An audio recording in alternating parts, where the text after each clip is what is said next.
Quand on commence à enseigner, on a tendance à se focaliser sur l'enseignement. C'est-à-dire on prépare sa première séquence d'enseignement, on se demande ce qu'on va faire et ensuite on le fait. Et quand on fait son premier contrôle, ce qu'on se rend compte, c'est que souvent les élèves n'ont pas tout saisi ce que nous, on avait prévu qu'ils arrivent à faire. Donc c'est important de réfléchir l'évaluation dans la séquence d'enseignement. L'évaluation, ce n'est pas quelque chose qui vient en plus de l'enseignement, c'est quelque chose qui s'insère. Donc il y a des détails techniques très concrets quand on commence. Par exemple, quand on fait sa première séquence, on commence par préparer l'évaluation. Avant de préparer ce qu'on va faire, on se demande ce qu'on va évaluer. Et donc on va se poser des questions du type « qu'est-ce que je veux que mes élèves apprennent ? Qu'est-ce que je veux qu'ils soient capables de faire à la fin de la séquence ?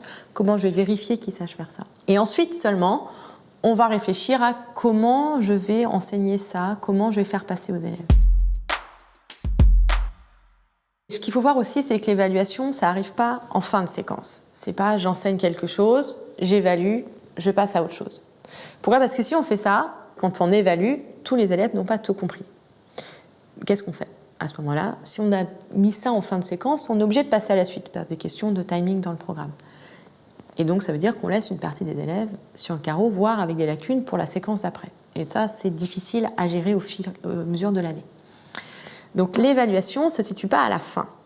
Il faut avoir des évaluations tout au long de la séquence pour vérifier où en sont les élèves et adapter son enseignement à ce qu'on a pu recueillir sur ce que les élèves savent ou ne savent pas faire. Ça, c'est un nom, ça s'appelle l'évaluation formative. C'est l'évaluation qui permet aux élèves d'apprendre. L'évaluation en soutien de l'apprentissage. Un autre piège qu'on a quand on sort en tant qu'étudiant, c'est qu'on a l'impression que l'évaluation, c'est forcément un temps limité, sans ressources, tout seul. Un contrôle, ce qu'on a l'habitude de voir. Or, l'évaluation à l'école, c'est pas ça. Le but, c'est de regarder ce que l'élève sait faire par rapport à des standards. Pour ça, il n'y a pas besoin qu'il soit en temps limité, qu'il soit tout seul et qu'il soit sans ressources. On va regarder quand l'élève sait faire quelque chose et valoriser à chaque fois qu'il sait faire.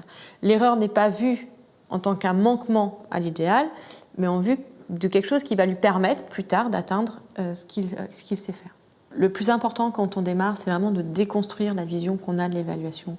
Parce qu'on sort d'une évaluation sommative qui permet de sélectionner les enseignants et on rentre vraiment dans une évaluation qui permet d'apprendre. À l'école, l'évaluation est un support à l'apprentissage. Et donc ça déconstruit énormément de choses qu'on a l'habitude de faire. À chaque fois qu'on fait un acte d'évaluation, il faut se demander est-ce que ça permet aux élèves d'apprendre ? Est-ce que ça permet à tous les élèves d'apprendre ? Et si ce n'est pas le cas, qu'est-ce que je peux changer pour que ça aide les élèves à apprendre ?